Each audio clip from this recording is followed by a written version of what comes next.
quiz question. Which famous Swedish duo became famous because of an extremely famous Christmas carol? World famous. You don't know it? Swedish duo. Are you sure you don't know it?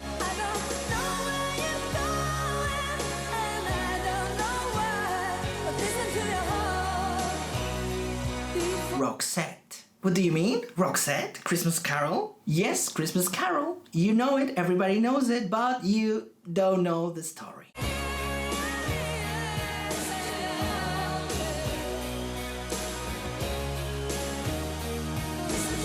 In case you don't know them, what cave you've been hiding all these years? Anyway, Roxette was a Swedish pop rock duo consisting of Marie Fredriksson and Per Gessle. This is the way you have to pronounce it. But from now on, I'm gonna refer to them as Marie and Per, because I don't know how to say it in Swedish. I have the feeling that in these videos I always have to pronounce very weird things in Polish and Swedish and any other language, even English, because it's not my native language, guys. Before coming together to form the duo Roxette, they were already established artists in the 80s, Per and Marie, but they had solo careers.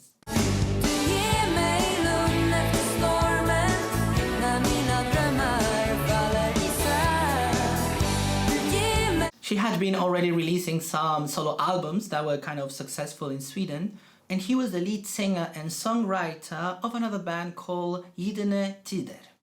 She's a teaser, Japanese, she's a teaser, Japanese and boy. The Golden Times. And this was a band that had already 3 #1 albums, so they were kind of established musicians already in Sweden. And the managing director of the record label decided in his mind that they could fit together, singing together. They would do quite well.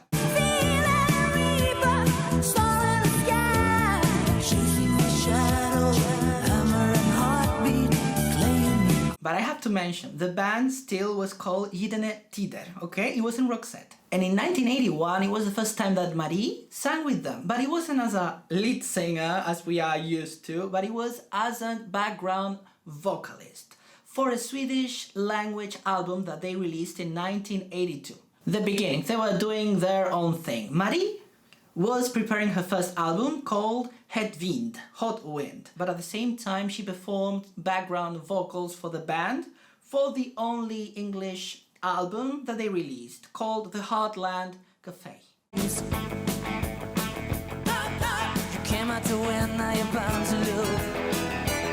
She's gonna run, 'cause here... The album did so well that the record company EMI decided that they were all of a sudden interested. So they decided to translate the album's name into Heartland in order to release it in the USA. But they decided that they had to change their name because they couldn't be called Gyllene Tider. I've been struggling with saying this the whole video. This is even worse than when I had to say Fredriksson. And at this point is when they decide to change the name of the band into Roxette. Why? Because it was the title of a 1975 Dr. Feelgood song called Roxette.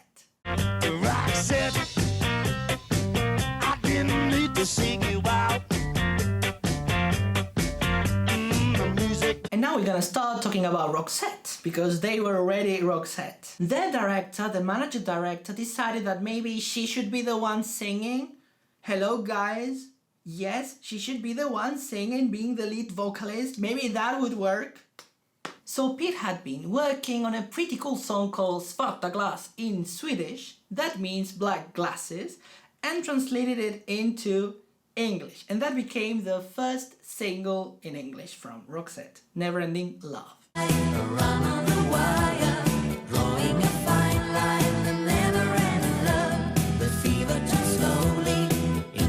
And this song did pretty well in Sweden, so what to do? They decided that as Pete had written some songs for his solo album, but in Swedish, they could record a full-length album translating these songs into English. So this album was called Pearls of Passion. Do you guys know this album? I didn't know it before. And they kept on being super big, but just in Sweden. And they wanted to be successful outside of Sweden. Anyway, they maintained their commercial momentum with singles called Goodbye to You and Soul Deep.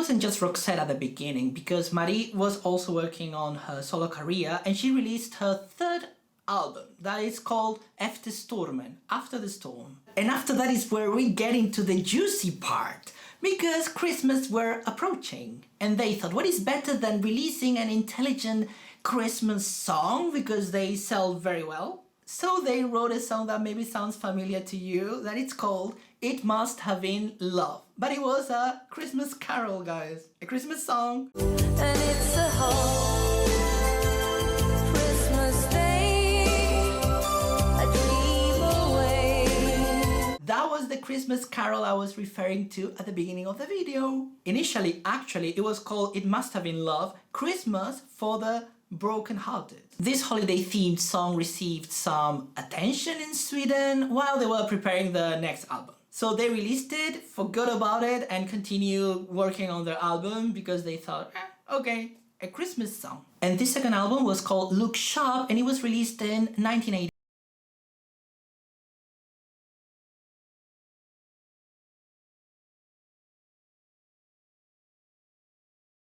Whole singles such as Dressed for Success or Listen to Your Heart. And at this point they decided to highlight Marie's singing. So they promoted 2 songs in which she was singing as a lead vocalist. Actually, Pierce says in an interview, I always thought we should promote the songs Marie sang. Me being a lead singer wasn't part of the plan, not for me anyway.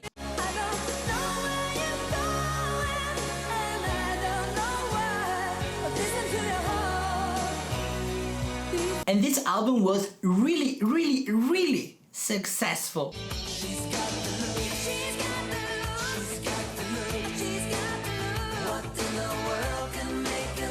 So I was wondering, when was really the point in which they became successful? It was when an American exchange student from Minneapolis was studying in Sweden. He heard the look and he liked it so much that he took a copy of the album and took it back to the USA. I think it was Christmas 1988, a holiday break, so he took it back to the United States and he gave the album to a Minneapolis radio station.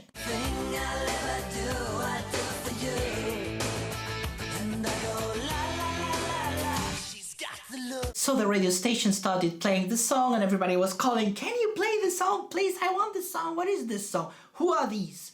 And it got spread all over the country. And this was how it started. And it was kind of funny because the song became a radio hit way before they started promoting it in the USA. Heavenly bound, 'cause heaven's got a number when she's spinning me around. Kissing is a color, a loving is a wild dog. She's got the look. And years after, Marie denied that this student was paid in order to promote the single. So it was the random student who liked Roxette.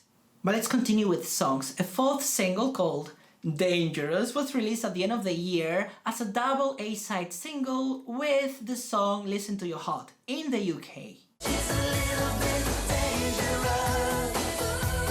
A little bit dangerous. And now let's talk about Pretty Woman, the Pretty Woman soundtrack. So it was around this time that Touchstone Pictures contacted EMI and Roxette to contribute with their music to an upcoming picture film called Pretty Woman. And you know, It Must Have Been Love was already a pretty old song. It was already 2 years old, but they didn't really have time to create anything new.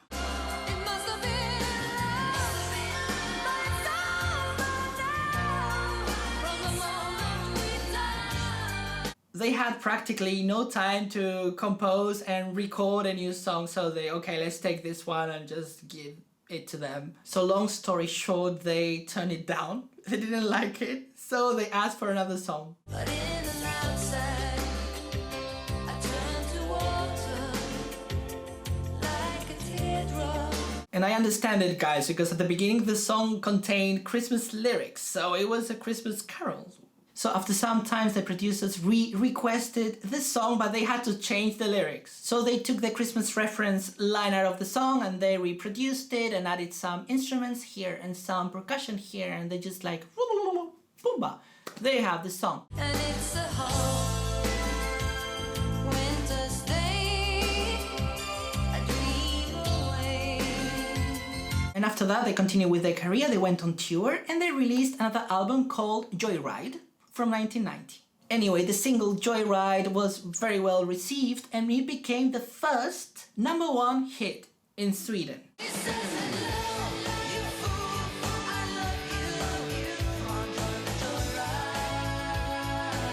And to follow up, they released another song called Fading Like a Flower, a power ballad similar to Listen to Your Heart. Every time you leave the room, I feel I'm fading like a flower. And then we get one of my favorite Roxette songs that is called Spending My Time from 1991. Spending my time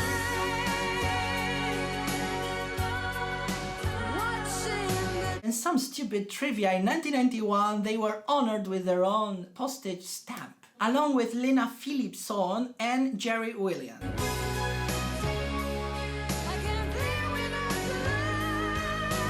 But the USA is not the only place in the world, and the singles from Joyride became extremely successful and charted in countries from Europe or Asia, and the Big L or Spending My Time became extremely big hits. It's taking the wheel, the big love goes head over heels, the big lust. Bring it into In fact, I remember when I was a kid on the radio, I always listened to Roxette. It was everywhere. Then in 1992, they released another album called Tourism, and the first single of the album was called How Do You Do? how do you do? The things that you do, no one I know could ever keep up with you. And then they had another cool ballad called Queen of Rain. There's a time for the good in life, a time to kill the pain in life. Dream of And also an electrified version of the song Fingertips. That was originally recorded as an acoustic song for the album. sound, just like the sun.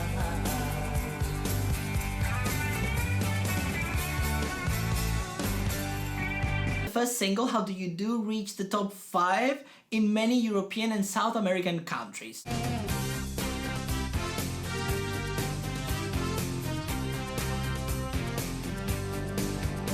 So there they had the golden mine. In 1993, they recorded and released a song called Almost Unreal, and at the beginning it was meant to go to the soundtrack of the film Hocus Pocus, but finally they moved the song to the soundtrack of this film that they made based on the Mario Bros. Game.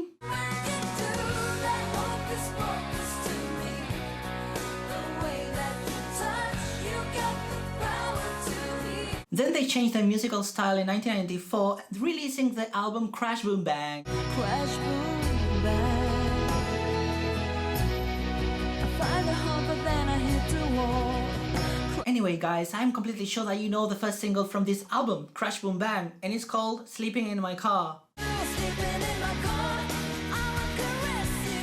Staying in the backseat of my car, making love. And completely tired of the USA ignoring them, they embarked on a world tour, but they skipped completely North America. And it's something I would have done as well. And with this tour, they became the first Western band to perform in China after Wham in 1985.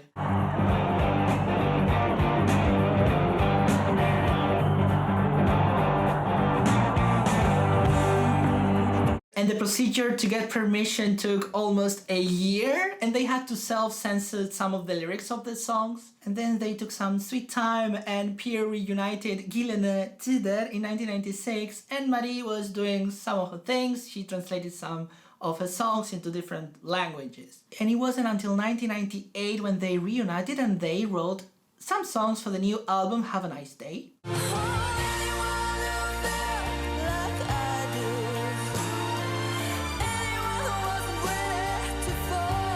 And gave Roxette a comeback in continental Europe, not the USA, okay? We already forget. And after that, some lights and shadows, because the second single wasn't really successful, anyone, but the third single, Stars, charted in some countries.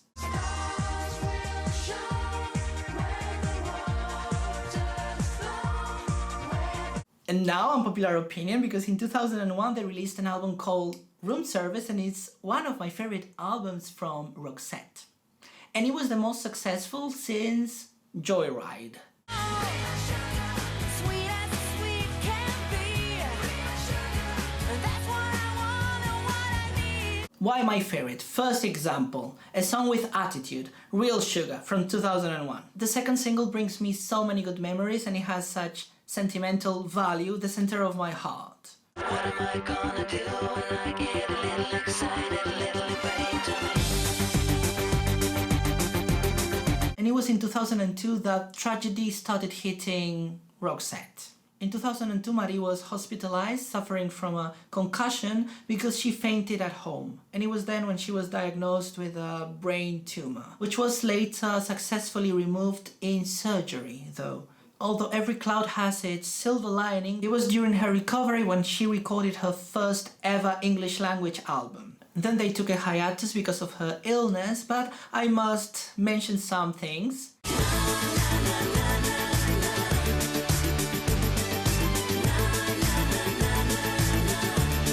For example, on the 31st of December of 2010, Roxette performed in Poland at New Year's Eve concert transmitted live from Warsaw internationally. What you gonna tell your father? I don't know. What you gonna tell your mother? Let me go. During this period of time, they had to take it easy because of her health.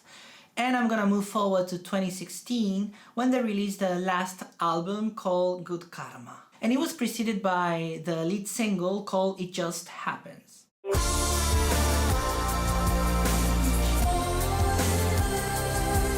just happens. which was released 2 months earlier. And it was the first time that they allowed someone to produce and compose songs for them that were included in the album. And unfortunately, Marie died the 9th of December of 2019, being just 61 years old after battling with cancer for so many years. Gonna be here to bring a little loving. It's everything I want. And the day of her death, the music video for It Must Have Been Love reached 430 million views. So I think we will always have her in our hearts and we'll be listening to Roxette forever, so they will not disappear. Well, I liked you. I couldn't think of anything but you. For a week I was in love with your hairdo. So guys, I hope you enjoyed this ride along with me through their career. And you know, every YouTuber says the same, but I'm gonna say it because it really helps me. So smash the like button and click the bell button and write a comment to me and be super happy and stay with me if you liked it and subscribe. Adios!